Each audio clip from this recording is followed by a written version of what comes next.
The summer heat made everything feel lazy in downtown London. Jake Morrison wiped sweat from his forehead as he adjusted his phone camera for the perfect angle. At 19, he had built a decent following on social media by pulling harmless pranks around the city. His best friend Connor stood nearby, nervously checking his watch every few seconds. "Are you sure about this, mate?" Connor whispered, glancing toward the ornate gates of Buckingham Palace. The red uniformed guards stood perfectly still, their tall black hats making them look like toy soldiers from a distance. Jake grinned and held up his phone. "It's going to be brilliant. Just watch." He had seen other content creators do similar stunts. Walk up to the guards, make silly faces, maybe dance a little. The guards never moved or reacted. It was harmless fun that always got thousands of views. The morning crowd of tourists buzzed around them, snapping photos and chattering in different languages. Children pointed excitedly at the guards while parents struggled to get the perfect family shot. Street performers played music nearby, adding to the cheerful atmosphere. "Remember, we're just having a laugh," Jake said, starting his live stream. "Nothing crazy." He watched as viewers began joining his broadcast, comments flowing across his screen. The numbers climbed quickly, 50 viewers, then 100, then more. Connor adjusted the backup camera they had set up on a nearby bench. "Just don't do anything stupid, yeah?" Jake laughed and waved at his phone screen. "When have I ever done anything stupid?" Connor rolled his eyes, remembering the time Jake had gotten them both banned from their local shopping center for a month. The plan was simple. Jake would approach the guard station, act silly for a few minutes, and leave. Easy content, good views, everyone goes home happy. He had researched the rules beforehand. Tourists were allowed near the guards as long as they didn't touch them or interfere with their duties. As Jake walked closer to the palace gates, he noticed how serious everything looked up close. The guards weren't just standing there for show. They were actual soldiers doing an important job. Their rifles gleamed in the sunlight, and their faces remained completely expressionless despite the chaos of tourists around them. "Here we go, everyone," Jake announced to his live stream audience. The viewer count had jumped to over 300 people watching. Comments encouraged him to get closer, to do something funny to make the guards laugh. He started with simple gestures, waving at the guard closest to him. The soldier didn't even blink. Jake tried making funny faces but still got no reaction. His viewers were getting excited, posting fire emojis and laughing faces in the chat. "They're like statues," Jake said into his phone. "Watch this." He began doing a silly dance, moving his arms around and making exaggerated expressions. Some tourists nearby started watching him instead of the guards, amused by his performance. Connor watched from a distance, feeling increasingly uncomfortable. Something about the whole situation felt off. The guards seemed more alert than usual, and he noticed additional security personnel positioned around the area. But Jake was caught up in the moment, feeding off the energy from his growing online audience. The live stream viewer count hit 500. Comments poured in faster than Jake could read them, all encouraging him to keep going, to do something bigger, something that would really get the guards' attention. The excitement was infectious, and Jake found himself getting bolder with each passing minute. He moved closer to the guard post, still dancing and making jokes for his camera. The morning sun beat down on the pavement and sweat began forming on his back. But the adrenaline kept him going, along with the cheers from his virtual audience who were watching safely from their homes. Neither Jake nor Connor noticed the subtle changes happening around them. Radio chatter increased among the security staff. Additional officers began positioning themselves at key points. The atmosphere was shifting, but the boys were too focused on their prank to sense the growing tension. Jake checked his phone screen one more time. The numbers were better than he had ever seen. This was going to be his breakthrough video, the one that would finally get him the recognition he deserved as a content creator. All he needed was one more big moment, something that would really make this stream memorable. He looked back at the stoic guard, then at his phone camera, then at the hundreds of people watching him live. The pressure to deliver something spectacular was building, and Jake Morrison was about to make a decision that would change everything. The comments on Jake's live stream became more demanding by the minute. "Touch the guard," one viewer typed. "Get right up in his face," wrote another. Jake felt the pressure building as his follower count climbed past 600 people. This was his moment to go viral. Connor noticed his friend getting more reckless and tried to signal him to calm down, but Jake was completely absorbed in his performance. The backup camera kept rolling as Jake moved even closer to the guard station, his phone held high to capture every moment. "All right, everyone, you want something epic?" Jake announced to his audience. "Let's see if we can get these guys to break character." The chat exploded with encouragement and flame emojis. What Jake didn't realize was that this wasn't an ordinary day at Buckingham Palace. Earlier that morning, security briefings had mentioned increased threat levels due to recent global events. The guards weren't just performing ceremonial duties.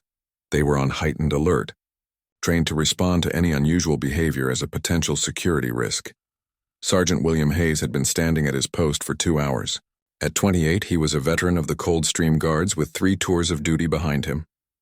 He had dealt with countless tourists, street performers, and attention seekers during his time at the palace. Most were harmless, but his training taught him to watch for escalating behavior patterns.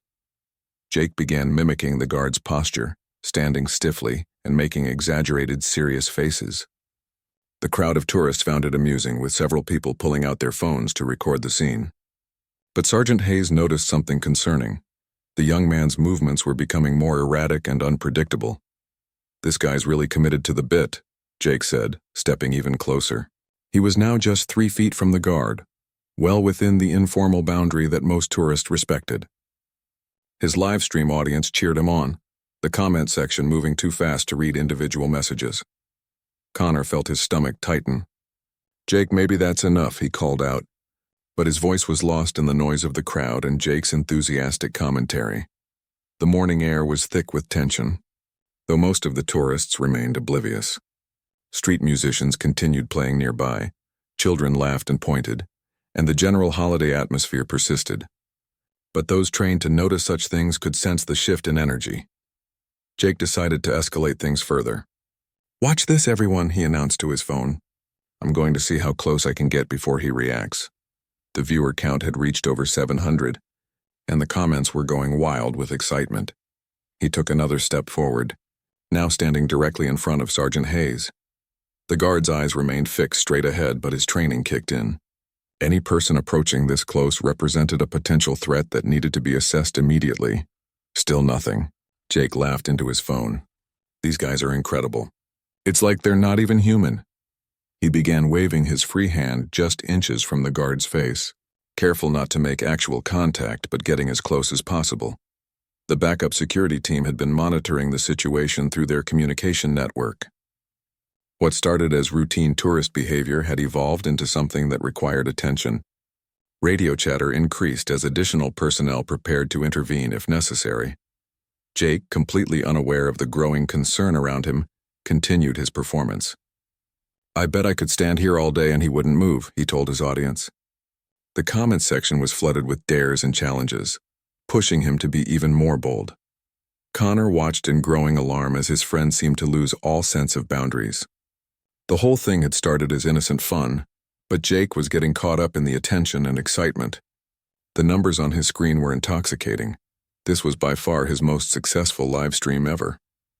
Sergeant Hayes remained perfectly still, but his mind was working quickly. Years of military training had taught him to recognize when situations were escalating beyond normal parameters.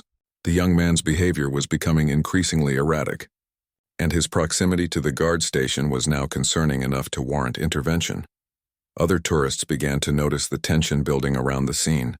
Some stepped back instinctively, sensing that the playful atmosphere was shifting into something more serious. Parents pulled their children closer, and several people stopped taking photos to watch what was happening. Jake raised his phone higher, making sure to capture every angle of his confrontation with the motionless guard. "This is insane, everyone," he said breathlessly. "Look at this dedication. Nothing I do is getting any reaction at all." The live stream had become a spectacle that was attracting attention from multiple directions. Security personnel throughout the area were now aware of the situation and monitoring it closely. What Jake saw as harmless entertainment was being viewed through a very different lens by those responsible for protecting one of Britain's most important landmarks. Connor took a step forward, finally deciding he needed to intervene. "Jake, seriously, let's go!" he called out more loudly this time. But his friend was too caught up in the moment to listen. too focused on his growing audience and the rush of going viral to notice the warning signs all around him. Jake's live stream had reached over 800 viewers, and the comments were becoming increasingly wild. "Rush him," someone typed. "See if you can make him flinch," wrote another. The peer pressure from his online audience was overwhelming, and Jake found himself considering things he never would have thought about an hour earlier. "All right, everyone wants me to take this to the next level," Jake announced, his voice filled with nervous excitement. He glanced around at the growing crowd of tourists who had stopped their own sightseeing to watch his performance. Some were recording with their phones, turning his live stream into a multi-camera spectacle. Connor pushed through the crowd, trying to get closer to his friend. "Jake, come on, mate, let's get some lunch," he called out desperately. But Jake was in his own world now, completely absorbed by the attention and the rush of his growing fame. Sergeant Hayes had maintained his position and composure, but internal alarms were ringing. The young man's behavior had crossed several threshold points that triggered security protocols. Through his peripheral vision, he could see backup personnel moving into position around the area. "Watch this," Jake said to his phone, his voice shaking slightly with adrenaline. "I'm going to see what happens if I get really close." He leaned forward until his face was just inches from the guards. The crowd held its breath, phones raised high to capture whatever happened next. That was the moment everything changed. Jake, caught up in the excitement and pressure from his audience, made a decision that would haunt him forever. Instead of backing away, he suddenly stepped forward and placed both hands on the guard's shoulders, shaking him slightly while shouting, "Wake up. The whole world is watching." The reaction was immediate and overwhelming. Sergeant Hayes, trained to respond to any physical contact as a potential attack, moved with lightning speed. His rifle swung up as he stepped back into a defensive position, barking commands that cut through the morning air like thunder. "Stand back. Get away from the guard." The authority in his voice was absolute, trained through years of military service and countless hours of security drills. Jake stumbled backward, his phone nearly slipping from his shaking hands. The live stream audience, watching safely from their homes, erupted in excitement at the sudden drama. But Jake, standing there in person, felt the full weight of what he had just done crash down on him. Within seconds, additional guards emerged from positions that Jake hadn't even noticed. These weren't ceremonial soldiers standing around for photos. They were trained military personnel responsible for protecting one of the world's most high-profile locations, and they moved with purpose and precision that was both impressive and terrifying. I'm sorry, Jake shouted, but his words were lost in the chaos that erupted around him. Tourists screamed and scattered in every direction, parents grabbing their children and running toward the street. What had been a peaceful morning of sightseeing transformed into a scene of panic in mere seconds. Connor watched in horror as his best friend's prank spiraled completely out of control. The backup camera he had set up captured everything: the moment of contact, the guard's immediate response, and Jake's face as he realized the magnitude of his mistake. Radio chatter exploded across the security network as the incident was reported up the chain of command. This wasn't just a tourist taking things too far anymore. Physical contact with a royal guard triggered serious security protocols that couldn't be undone or taken back. Jake's live stream was still running, broadcasting the chaos to hundreds of people online. Comments flooded the screen so fast they were impossible to read. A mixture of excitement, concern, and disbelief at what they were witnessing in real time. "Move away from the palace immediately," another guard commanded, his rifle held in a ready position.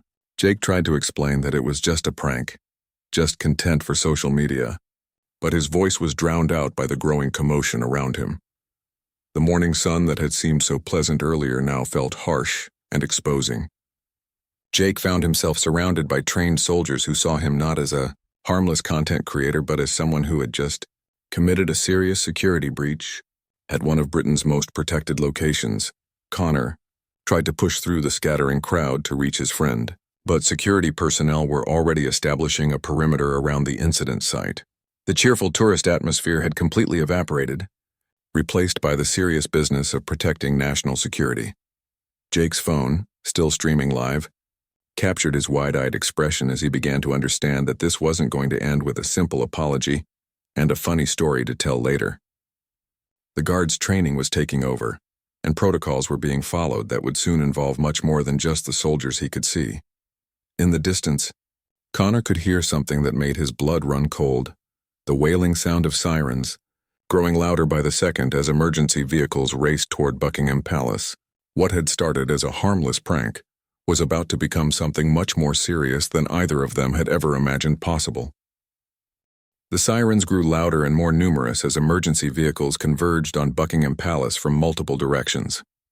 Jake stood frozen in the center of the chaos, his live stream still broadcasting to nearly 1,000 viewers who were witnessing a prank gone horribly wrong in real time. "Get on the ground. Now!" The command came from a guard Jake hadn't even seen approaching.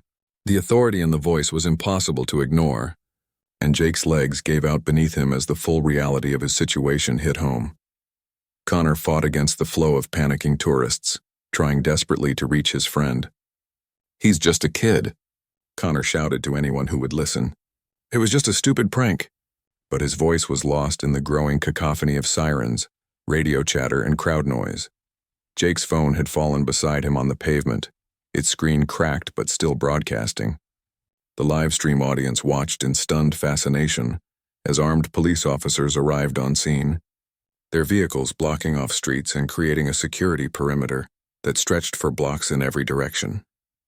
Within minutes, what had been a peaceful tourist area transformed into something resembling a military operation. Specialist units emerged from unmarked vehicles, their equipment and training designed for threats far more serious than social media pranks. But protocols were protocols, and Jake's physical contact with the guard had triggered responses that couldn't be stopped once they were in motion. "I didn't mean anything by it," Jake pleaded from the ground, his voice cracking with fear. "It was just for my followers. Please, I'm sorry." But the officers surrounding him had jobs to do, and those jobs didn't include listening to explanations until the immediate security threat was assessed and contained. Detective Inspector Sarah Mitchell arrived on scene just as the area was being secured. With 15 years of experience dealing with security incidents around London's major landmarks, she had seen everything from genuine terrorist threats to publicity stunts gone wrong.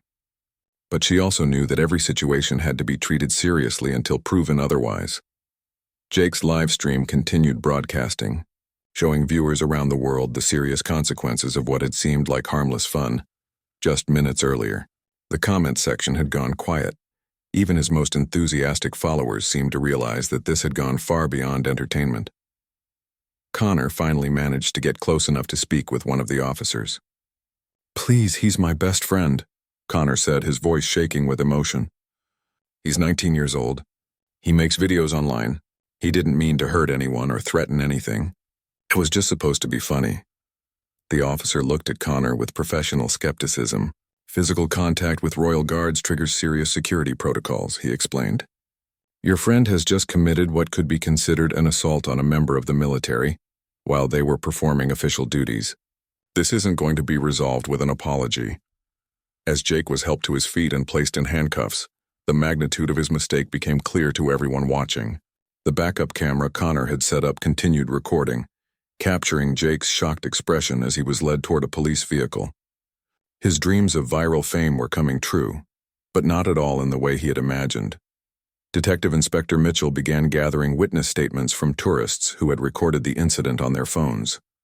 The evidence was overwhelming and came from multiple angles: Jake's own live stream, Connor's backup camera, and dozens of tourist videos that were probably already being uploaded to social media platforms around the world. "My phone," Jake called out weakly as he was placed in the back of a police car. "Can someone turn off my live stream?" But it was too late for damage control. The internet never forgets, and hundreds of people had already recorded or screenshot the broadcast. Connor watched helplessly as his best friend was driven away, sirens wailing as the convoy of police vehicles left the scene. The area around Buckingham Palace remained locked down, with security personnel conducting sweeps to ensure there were no additional threats or accomplices. The morning had started with such simple plans: create some content, get some views, maybe gain a few followers. Now Jake was facing potential charges that could include assault, breach of security, and public disorder. The legal consequences would be serious enough, but the social media fallout was just beginning. Within hours, clips from Jake's live stream were being shared across every major platform. News outlets picked up the story, and Jake Morrison went from unknown content creator to internet infamy overnight. His face was plastered across screens around the world, but as an example of what not to do, rather than the positive attention he had craved. Connor sat on a bench outside the police station where Jake had been taken, scrolling through social media and watching his friend's reputation crumble in real time. The prank that was supposed to launch Jake's career had instead destroyed it completely, and Connor couldn't help but wonder if their friendship would survive the aftermath of this disaster. Detective Inspector Mitchell knew this case would be complicated. The young man clearly hadn't intended to cause a serious security incident, but intentions mattered less than actions when it came to protecting national landmarks. Jake Morrison had crossed a line that thousands of tourists respected every day, and now he would have to face the consequences of that choice. Jake sat in the cold interview room at the police station, his hands shaking as he stared at the metal table in front of him. The bright fluorescent lights made everything feel harsh and unforgiving. Nothing like the warm summer morning when this nightmare had begun just hours earlier. Detective Inspector Mitchell entered the room, carrying a thick folder and a laptop computer. Jake's heart sank when he saw the serious expression on her face. There would be no quick resolution to this situation, no simple misunderstanding that could be cleared up with an apology. "Mr. Morrison," she began, settling into the chair across from him, "do you understand the serious nature of what happened today?"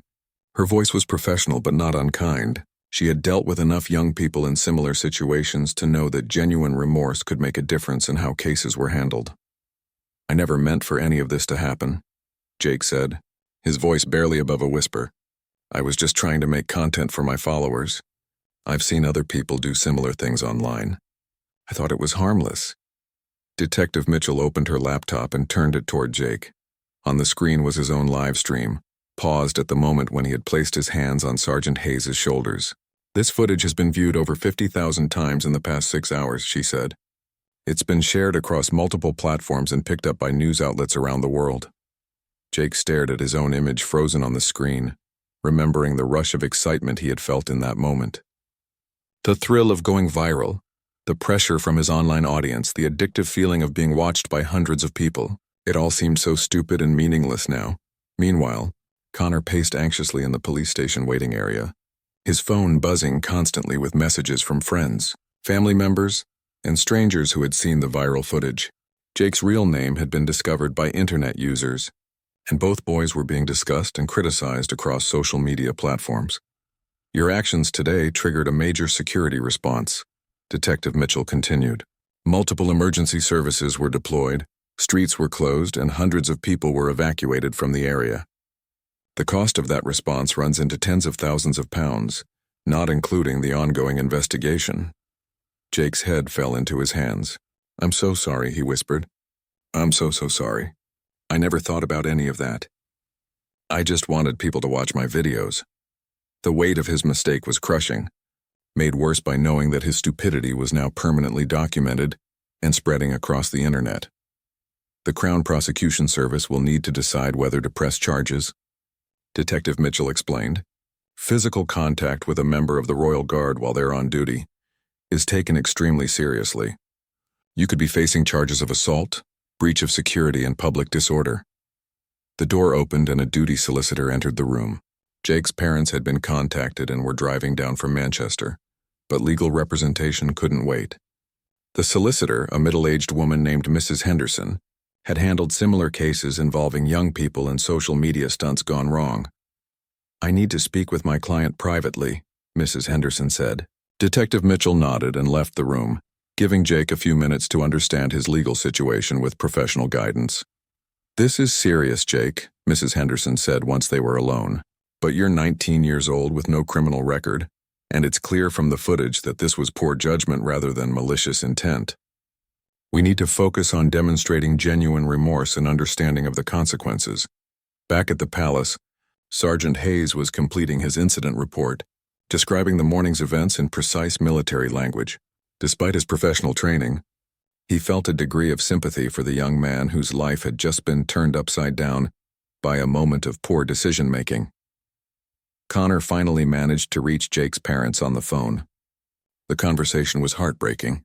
explaining to Mr. and Mrs. Morrison that their son, who had always been a good kid despite his silly pranks, was now in police custody and facing potential criminal charges for something he had broadcast live to the entire world.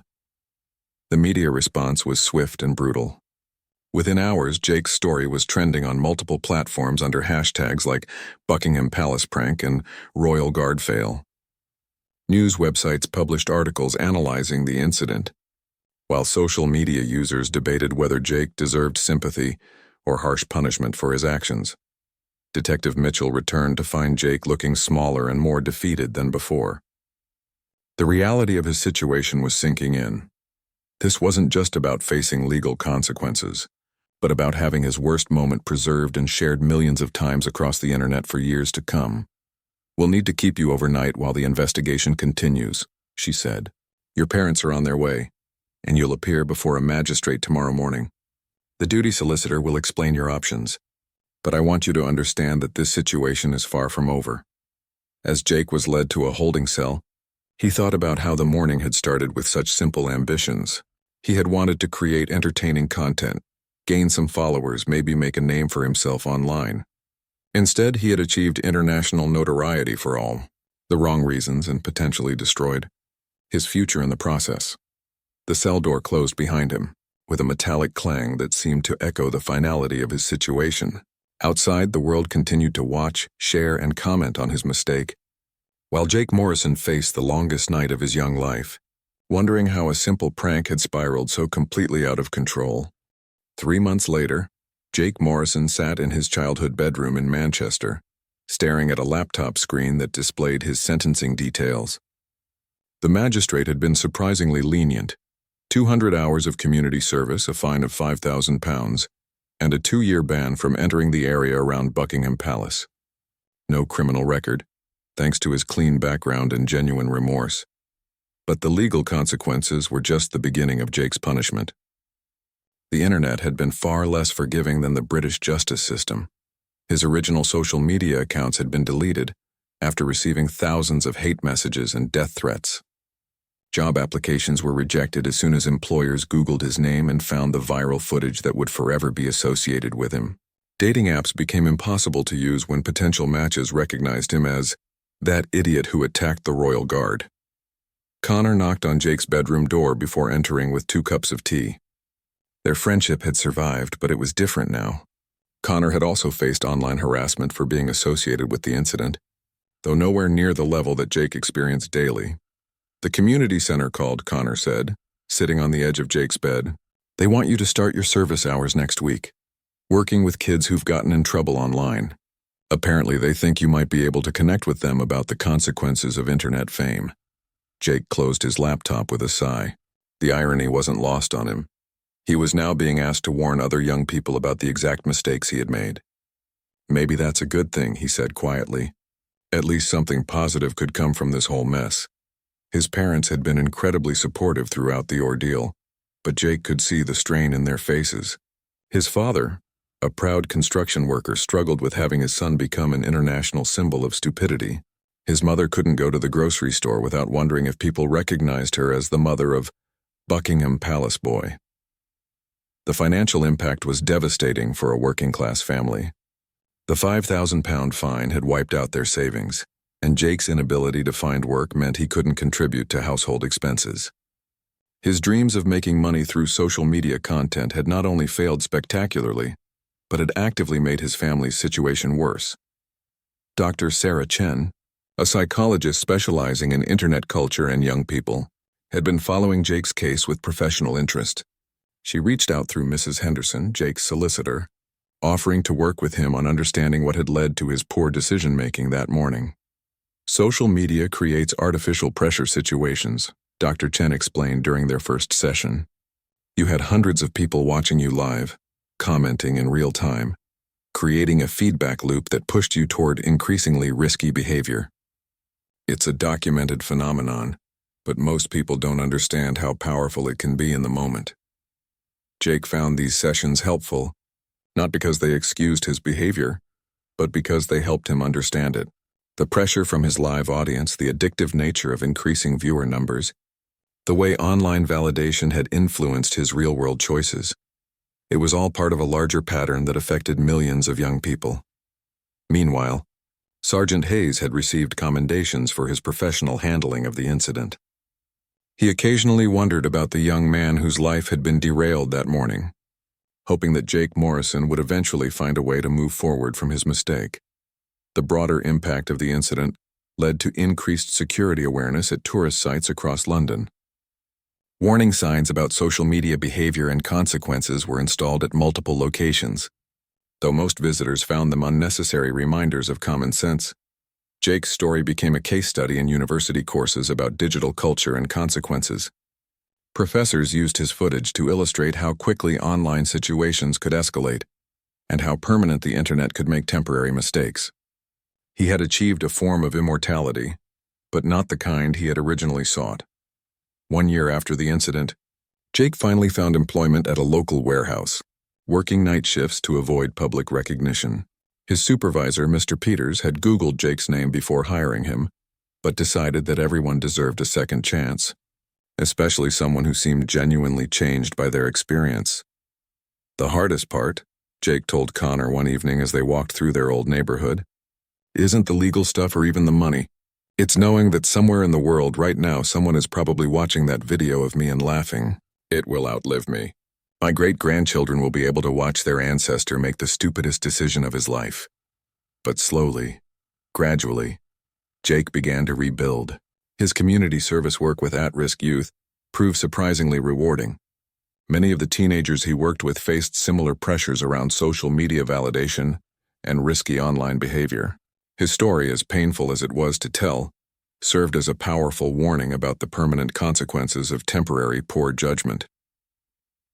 2 years later, Jake Morrison was a different person. Still young, still making mistakes, but with a hard-earned wisdom about the power of the internet and the importance of thinking beyond the immediate thrill of online attention. He would never completely escape the shadow of that summer morning at Buckingham Palace, but he had learned to live with it and even use it to help others avoid similar fates. The guards at Buckingham Palace continued their duties, professional and unflappable as always. While tourists took their photos and children pointed in wonder, most visitors respected the boundaries and understood the importance of the guards' work. But occasionally, security personnel noticed someone getting too excited, too close, too caught up in the moment of potential online fame. When that happened, they thought of Jake Morrison and acted quickly to prevent another young person from making a mistake that would follow them for the rest of their life.